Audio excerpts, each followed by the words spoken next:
You know, in a few months, I will be 5 years away from retirement. I have to tell you, I am the last of the baby boomers. I swear to God, the last one. I swear to God that somewhere in Montreal, somebody had a little clicker and said, okay, baby boomers, that's it, move on. But, it doesn't mean that just because I'm going to be retiring that I will stop working. But it does mean I need to think about succession planning. And when you think that 75% of small and medium sized businesses are owned by boomers, well, what the heck are you going to do? And that's coming up next on Marcane Live.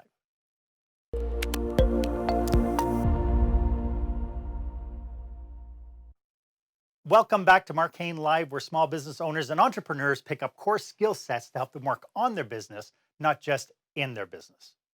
I am your host, service expert, and master of experiences, Mark Hain. And today, I am just so thrilled to be speaking with action coach John Makowski. And we'll get to him in just a moment. I just want to say hi to my subscribers. I just want to say thank you for watching and thank you for following me. You guys are amazing. You are what makes this channel worth doing each and every week. And to those of you watching this episode, I'd like to thank you as well for joining me today. I hope you and your team get extraordinary value from today's content. That's why I do this show. If you find that the information here is valuable, please do click the thumbs up button. YouTube tracks that and they like to see when somebody gives a thumbs up button. So let me know that I'm on the right track, bringing you the information you can use in your business today. I recently read a quote that I thought was very profound. It said, succession is a process, not an event. Start it as soon as you are thinking about an exit. So the minute you start thinking, I wonder what I'm going to do when I retire, that's the time to plan. So I have to ask you our question of the day.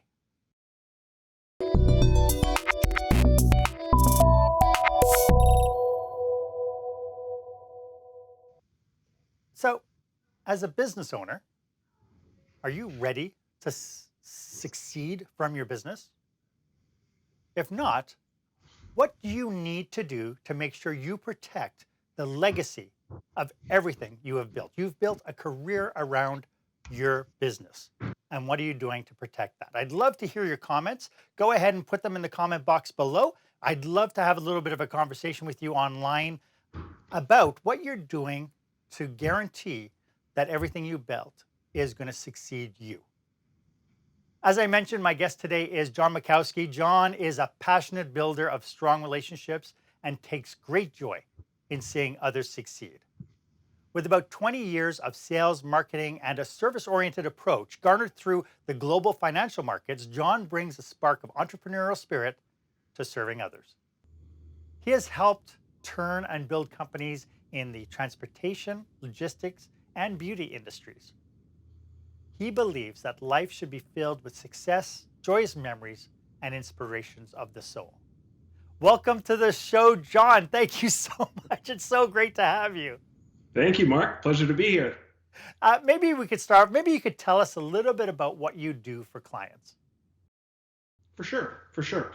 So I've got a kind of a twofold position within Action Coach. So not only have I gone through their training and certification program that helps me deal one-on-one with businesses, and it's world class, but I also work for the master licensor who owns Canada. Which means that a big part of my job is obviously finding passionate business owners or people who want to maybe start to monetize the business acumen and the amount of education and experience they've received through years and years of business ownership themselves. So having both aspects of it really allows me to on many different fronts for small and medium-sized businesses, finding solutions for them for their future endeavors. So we're not just talking necessarily a coach for succession. You're talking like a business coach. That's right. Yeah. Correct. And so what I also get from that is you're something of a connector. Mm-hmm. So how do you go about connecting your clients with the resources that they need? Do you have a system for that? That's the beautiful thing about Action Coach. We are all about systems, processes, methodologies. For 27 years, we have built out processes and systems that we know work in all markets, including with small and medium-sized businesses at various stages of where they are in their building cycle. So, Nice. Well, yeah. I started the show with some sober statistics. Uh, John, what are you seeing in the marketplace when it comes down to things like succession? hmm the biggest thing is just being ill prepared.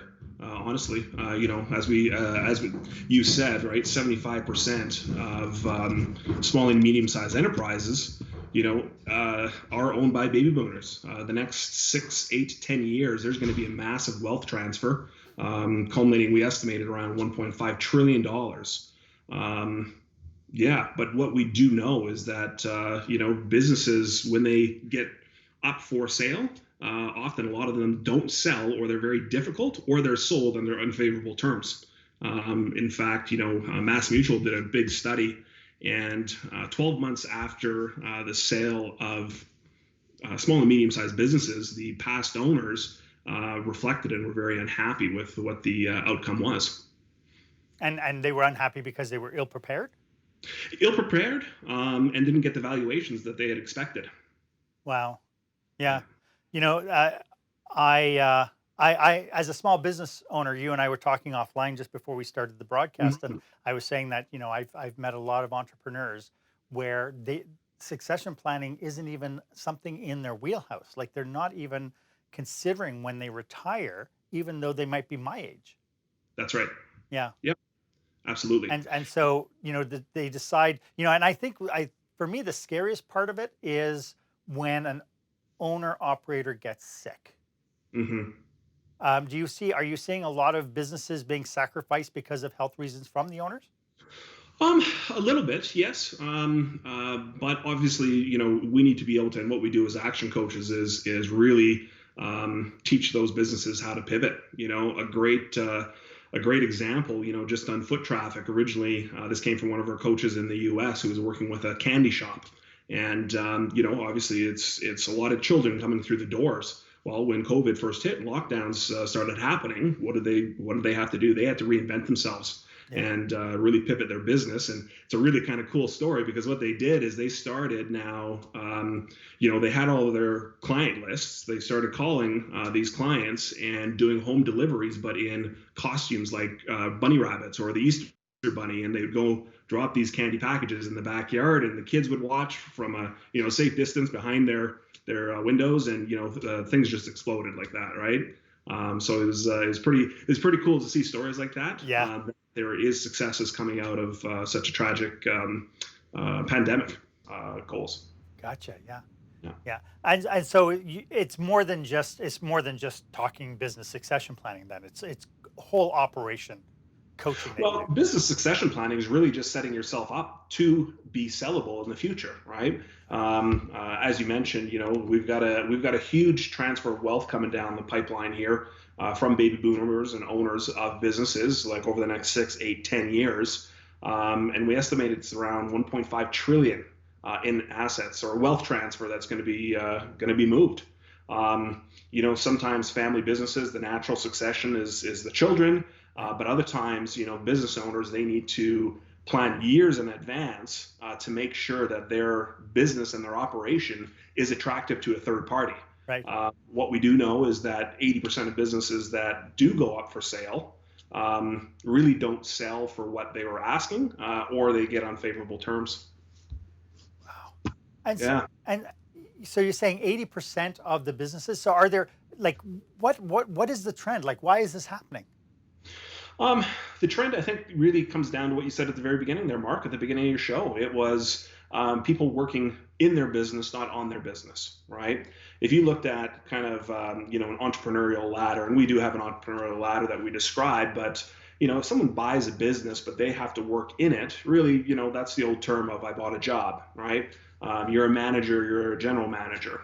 Some people might argue that they're business owners because they own an independent business, but they're not really at a level where I would consider them entrepreneurs. Entrepreneurs can step away from their business and let their business run on their own. So here at Action Coach, our definition of a viable business is a commercially profitable enterprise that can operate without you. Right. And Yeah. and so it's literally you changing the mindset that um, this business needs me to developing it to a point where the business is successful in spite of me. That's right. That's right. And I mean, we've been hearing this for years, decades Yeah. of work on your business, not in your business. But I don't think the majority of individuals have the tools or processes and steps to be able to accomplish that, or they just don't know where the starting point is. Yes. And Yeah. it's funny that you say that because this is episode number 32 of Marcane Live. And in previous episodes, we've talked about the need for people to build capacity because they might have been brilliant when they set up their business because they were really good at what they did, but Hmm. they didn't necessarily go out and get HR training. They didn't necessarily go out and learn how to do marketing. They didn't necessarily go out and learn about finance and business management. They became what I call incidental entrepreneurs. They Ah, fell into their business probably up to here. right, right. But part of succession planning, we like the word coach because it identifies so many different aspects of what we do. Yes, we consult, we advise, but we're coaches because we're along for the ride the entire time with these organizations, with these businesses, and with our partners. Nice. Um, but the word coach, I kind of relate it to any athletic endeavor, right? Whether it's a team event or an individual, swimming freestyler who has a coach, right? A Mhm. coach is there every step of the way, right? Yeah. And what's interesting, when we're talking about business succession planning, if you are an Olympic athlete, you've got a pretty good idea on the number you've got to hit 4 years from now, right? If you're in the 100 meter sprint, you got to run around that low 9 second to be competitive. So you work backwards on every training regimen, on every event, on your health, your fitness, your nutrition, from that end point in mind. All the way back to day one, starting in training, and that's what businesses need to do as well. Is starting now to make sure that in those 6, 8, 10 years out, that they do have a viable, commercially profitable enterprise that can run without it. That makes it very attractive for someone else, a private equity firm, a third party, to be able to own it as an entrepreneur, not as buying a job. Right. And Mhm. it's interesting that you use the analogy of sports because I don't know if you would ever have a star basketball player ever turning around to somebody and saying, "I'm successful. I don't need a coach." Mhm. Right? Never. But yet businesses will turn around and say, "Hey, my business is great. I don't need a coach." And Yeah. it's like, the coach is there for accountability and support. And we've said in this episode, in this podcast many times that we can't do everything by ourselves. We just That's, can't. It's humanly impossible. yeah.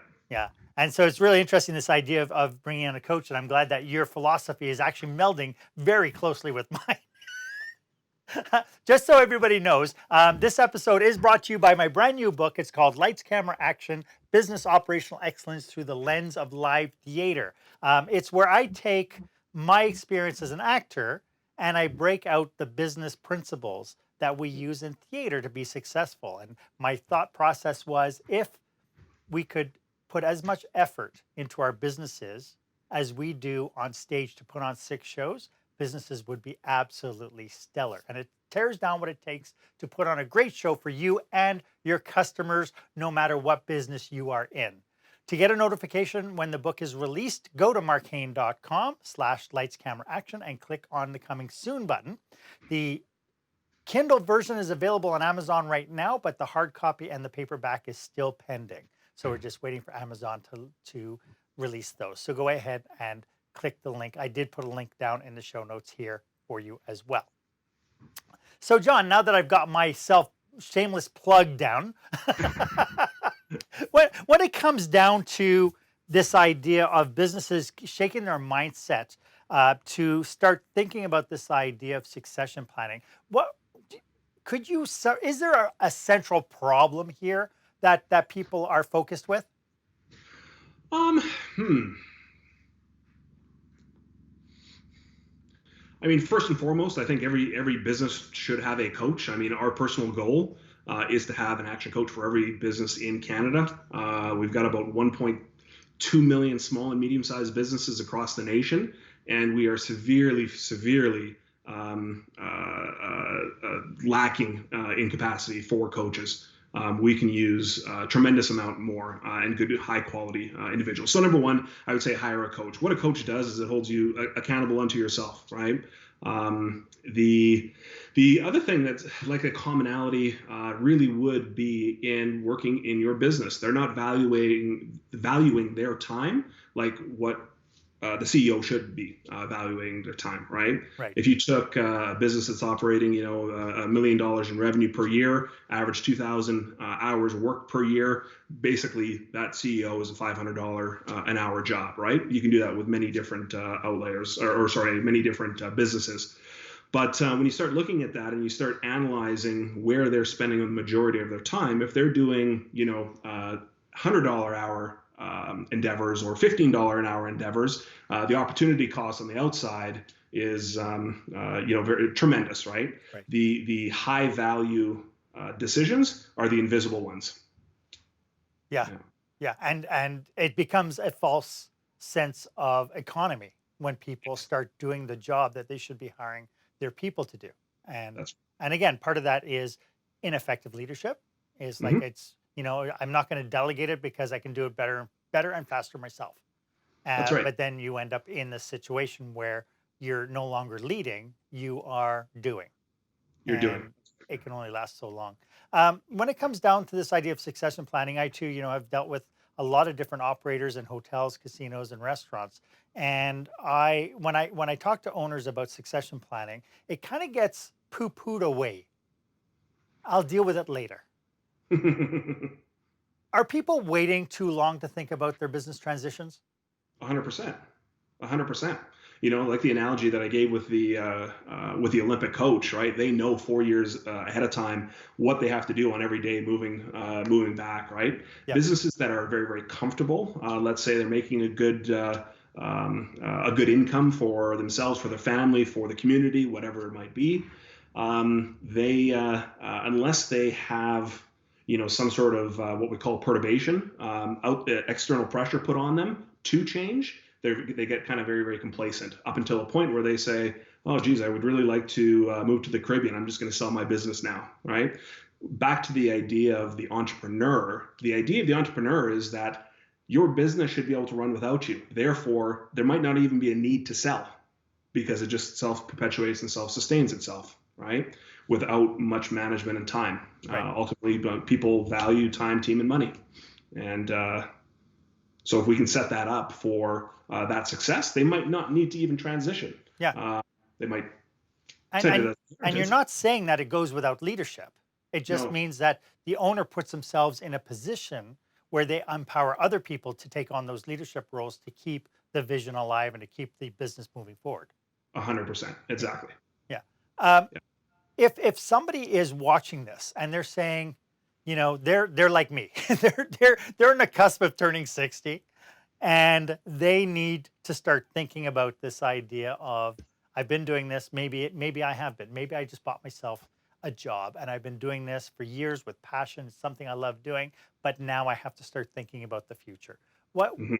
what are the steps they need to take in order to start that process so that they're ready in 5 years? Yeah, I mean, we've got a very defined process on what that looks like. Ultimately, what we want to get people to is where we can implement a general manager for that organization, right? That has very clean, defined roles. Who can take over for that business owner. However, to get there, a lot of the small and medium-sized businesses don't have the income, the finances, or revenue rather, to accomplish that. So we got to work backwards again, right?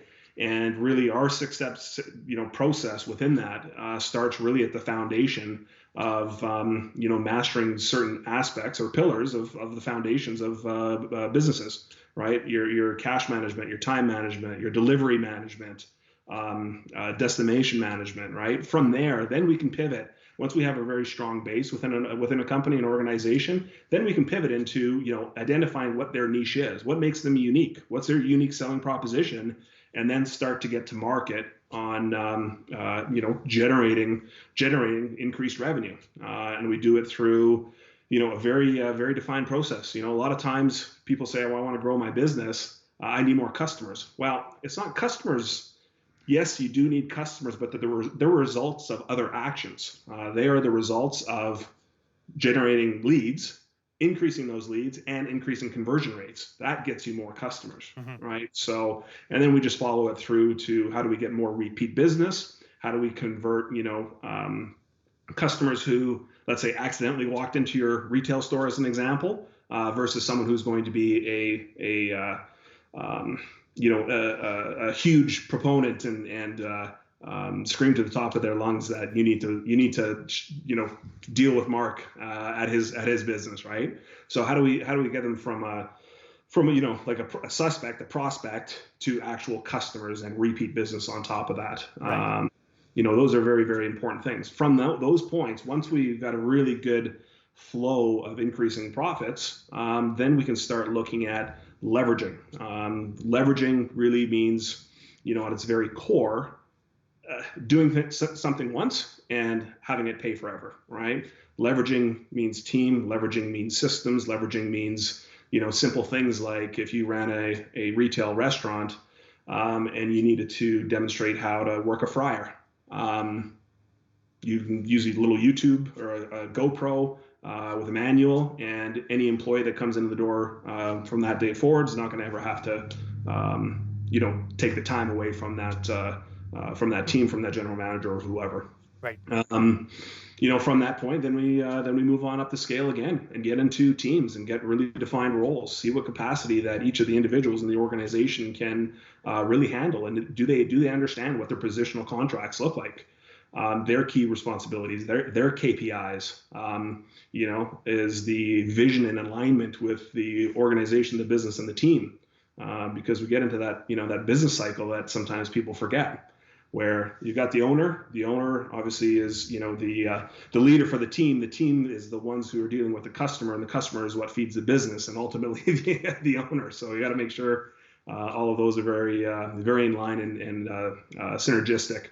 Right. And then general managers, bringing in general managers to help facilitate that. It does a couple different things, right? Owners, predominantly on smaller businesses, they're a little bit more emotional about their business, and they also will discount their own services or value a lot of times. We do not want discounting ever in an organization. So a general manager generally will hold to the rule of the law that had been set out, right? It's very easy for the owner to make choices that are not in best alignment with the business. So that's kind of how we achieve massive results with companies and with organizations, is through a very defined 6-step process. All of those have obviously different delineages or sub areas, but as a whole, generally that's how we build great companies. This is really great information, John. Before I want to dive a little bit deeper into the idea of owner mindset. But before we do that, could you let everybody know who's watching, how can they get a hold of you if they want to hire an action coach, or if they want to reach out to you specifically to get some more information? How can they reach you? On both sides. Certainly, on all social platforms, it's just Action Coach Canada. You'll be able to search us on Instagram, LinkedIn, et cetera. Actioncoach.ca or actioncoachfranchise.ca. Both of those are set up specifically for individuals who are looking for a coach that can help guide them on this. And we have a little special offer for everybody at the end of the show that we'll talk about more. But also, for our potential franchise partners, those individuals that are passionate, that would want to be a part of the second fastest growing industry behind IT right now is business coaching, right? We were pioneers in it 27 years ago, and we continue to expand. We're in 85 countries now, and Canada is just our new frontier. So on both sides, we've got some pretty powerful stacked momentum Yep. and systems and processes in place to help. It sounds like a really great resource. If you find this information helpful, as I mentioned at the beginning of the show, it is really important that you take information that you find is important and find somebody who you know needs this information and then share it. I have said this in past episodes that information is power, but it's only powerful if you share it. If you just hoard it into yourself and you watch it and you go, oh, that was great information, but then you see other people in your chamber of commerce or in your community or whatnot who could use the information, help them out by sharing the link to this video. Because I know if you're part of a community, you know people who need this information. And again, please give it a thumbs up, put comments in the comment box below, and please subscribe to this channel. So, John, you were mentioning this idea of owners becoming emotionally attached to their businesses. And this is where I think I have seen when it came down to transitionals, where it came down to trying to free up the owners from doing the day-to-day minutia stuff so that they can start focusing on what's important to their business, this idea of hiring a manager and handing off the operation to a manager can be really, really challenging. What needs to happen in the owner as far as mindset, as far as systems is concerned, to make that happen? I think, I mean, the objective way to look at it is to look at your numbers, know your numbers through and through. And, you know, if you can, and I'm not talking about numbers on a QuickBooks Excel P&L statement or here's my revenue number. Oh, I know my numbers. No, we need to dive a lot deeper than that, right? We need to dive real deep into things like I was describing on, you know, leads or conversion rates, how many customers are coming back in, and from what marketing sources, right? So in that instance, you know, I think giving them the hard numbers and showing them kind of what would actually happen if we were to institute some of these things, and to stop discounting, you know, your services or what your products and services are offering, you know, that will give a little bump in vision. Ultimately, though, here's the formula for change in anything. It doesn't matter if it's personal relationships, if it's business ownership. It's you know, your dissatisfaction times what your vision is of what your goals and dreams were, both personally and in the business. Plus, your first steps in making a change has to be higher than what your resistance to change is. As I said before, you know, prior to COVID, there was a lot of organizations and companies out there that were comfortable, you know, maybe some complacent. This has, you know, stirred up the need for you know, them needing advice and direction like never before. So, you know, things like that. That's the formula for change. Your dissatisfaction times what your vision is, plus your first steps is what we help you take, has to be greater than what your resistance is to change. If we can overcome those, and a lot of the times it just comes down to understanding the numbers. But also, you know, there's got to be a mesh of what your vision and the mission statement of the company was, what your personal, what you wanted to achieve, right? Maybe freedom and selling the business for X amount of money was maybe it's the dream. Maybe now, once we've shown you what can be accomplished over the you know, the coming years, maybe you just want to hold on to it and again get into that entrepreneurial mindset rather than the business owner mindset. Right. When, again, thinking about this idea of owners being emotionally connected to their businesses, that, you know, this business, I built this business 20 years ago. I've been working every day since since I opened the doors for the first time. This is my business. Nobody can tell me how to run my business.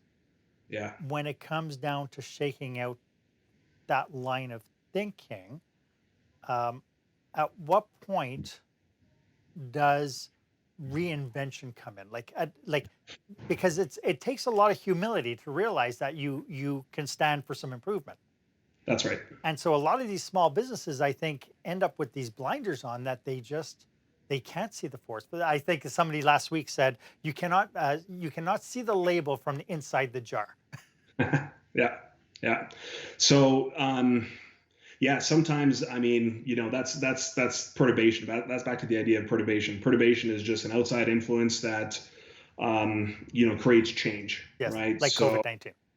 like COVID-19, or as simply as a pot on a stove that's has heat applied to it, right? Perturbation change into steam, simple things like that. So sometimes change ends up being a little bit too late because business owners, when they're going to sell, all of a sudden have a rude awakening that what they thought their business was worth is not what it actually was. You know, our CEO here at Action Coach Canada started a private equity or helped founded a private equity firm, and he said time and time again we'd be sitting at the table with these individuals that thought they had great businesses and had a $10 million mindset, and not only did they have that belief about what their business was worth, but also transcended into their own personal lives because they were living the $10 million lifestyle, or they had the vision of what that would look like afterwards. And a lot of these companies, when they were like, one specific example, they were having trouble getting to a valuation of 5 or 6 million. And that really kind of changed their mindset of saying, wow, we don't have what we thought we did. We still need to work because we can't retire yet. So sometimes it's too late. And I guess my message today is that you need to start today making those changes. Yeah, Right? and it doesn't matter. It doesn't matter if you're brand new in the business or if you're a baby boomer getting ready for that cusp of the new life. You need to be thinking this. Like, what is the ultimate goal? What do you want to take out of this business at the Yeah. end of it? When we talk about this, so we talked about a coach. Is the coach the only person that they need in order to do the succession planning? Is this, I mean, obviously it sounds like it is a good start. Um, if somebody's looking to retire their business or retire from their business in 5 years, are there other avenues they should be looking at as well? Oh, there's obviously going to be subject matter experts in all areas. I mean, obviously you want to use professional advice, accountants, attorneys, et cetera, et cetera. You've got to have a full team depending upon the size of the organization behind you that can help support a lot of those things. I mean, having a coach sets the business up to be very attractive for sellability. But as far as obviously we were talking offline as well, right? In regards to a VLT business, right, or a VLT within an organization, right? That's going to be a very unique selling feature, but you're also going to have individuals set up that would be capable of even owning that type of a business, right? So there could be a lot of players or brokers involved in trying to find the right candidate for that purchase. Business, yeah, yeah. Yeah. When it comes down to succession planning, when it comes down to the owners looking forward now, should owners be making it known that they will be retiring or selling the business at some point? If there's alignment with the team in the business, if there's alignment with the customers, I think it's going to be a little bit dependent upon the type of business and the type of the relationship you have with your clients. Then I think if it's communicated properly, it's not going to be a bad thing. I look at something that is a very personable industry, like let's say the salon industry, right? My wife owns a salon. She's owned many different salons. She's sold a couple of businesses as well, and her clients always followed her. If she said that I was selling and I'm retiring from this service, that might be a little bit of a different story and a little bit of a shock. I think that would have to be communicated a little bit different ahead of time than just saying, "Hey, we're closing up this location and selling the assets here and moving another one." Oh, Yeah, yeah. It seems like there's a lot of stepping stones when it comes down to this idea of succession planning. And, the more you've been talking about it, the more I'm realizing, as you're telling your stories and you're telling some of the philosophies behind it all, and I'm pinpointing people who I know are in this position and how important it is for them to get clarity on what it's going to take to succeed. This idea that people are unhappy a year after they sell their business, they are unhappy with the result of the sale, that it didn't go the way they thought it would. The Yeah. pride factor comes in. They're thinking that, I've put 20 years in this business. You know what I've done here? It's worth a lot more than what you, right? This whole pride thing. And, this idea of getting kind of realistic expectations, getting a sound mind, somebody who's not tied to the business, who has no vested interest in the business, to be able to provide that perspective, I can see would be hugely valuable. Mhm. And think of it this way, we know that businesses that are not owner operated are generally 2 to 3 times more valuable or have a higher valuation. That is because they've got systems and processes in place that have made that company successful. Mm, yeah. So there you go. If you're an owner operator of your business, there's a cautionary for you. John, this has been really great. I feel that we could probably stay here for like an hour talking more about this and getting into like deep dives into different aspects of this. Mhm. But could you please remind everybody one more time how they can get a hold of you and Action Coach? Yeah, online through actioncoach.ca, actioncoachfranchise.ca as well. Any of the social platforms out there, Action Coach Canada. You can email me directly at Jon, at actioncoach.ca. And Mark will have my phone number posted on afterwards as well. There you go. I will. I have to point down because at some point it's going to end up down here. Thank you. And you mentioned something about an offer. Yeah, I mean, an offer and what we wanted to bring to your viewers afterwards was, we've got a few things out there. Obviously, we believe in the entrepreneurial nature and the entrepreneurial spirit of Canada. As I mentioned before, we want to have an action coach for every business in Canada. It's a lofty vision, but it's something that we're pursuing. In that light, we do have, I guess, a referral bonus that we will buy $500 in products or services for someone who refers someone who becomes a partner or a client. So in an example for my wife's salon, if she had a client that needed either our Action Coach services or wanted to discuss partnership with us and running one of our franchises, if that took place, we would buy $500 of products or services from her. The other one, which is extremely valuable at this time, there's going to be a white paper that Mark will send out, as well as a free copy. It's an e-copy of Buying Customers by Brad Sugars. He's our chairman and founder. This also relates to really bulletproofing your business moving forward, and also starting now with the end in mind and with that succession planning in mind. On top of that, we are offering 30-minute coaching sessions that is really going to give you, you'll walk away with some valuable tools that you can start right away, but also to see if there's a good alignment between what we could do and how we could help. I know we've never missed our mark. We actually have a 17-week guarantee for all our clients. Where we guarantee that within 17 weeks, we will find our coaching fee, or we'll continue to coach you for free. Generally speaking, once we've done that diagnostic that you and I talked about earlier, Mark, we're 2 to 3 times that value in that time period. So we're very good at what we do. So anyways, on top of that 30-minute coaching session, Brad Sugars originally had put out a 5 hours of video lessons right at the very beginning of COVID to survive and thrive. So as we're going through a second wave, we would like to offer that to all of your listeners for free as well. Oh, that's great. Thank you so much. And so again, I will be posting all the links to that down below. John, that's super, super generous. Thank you.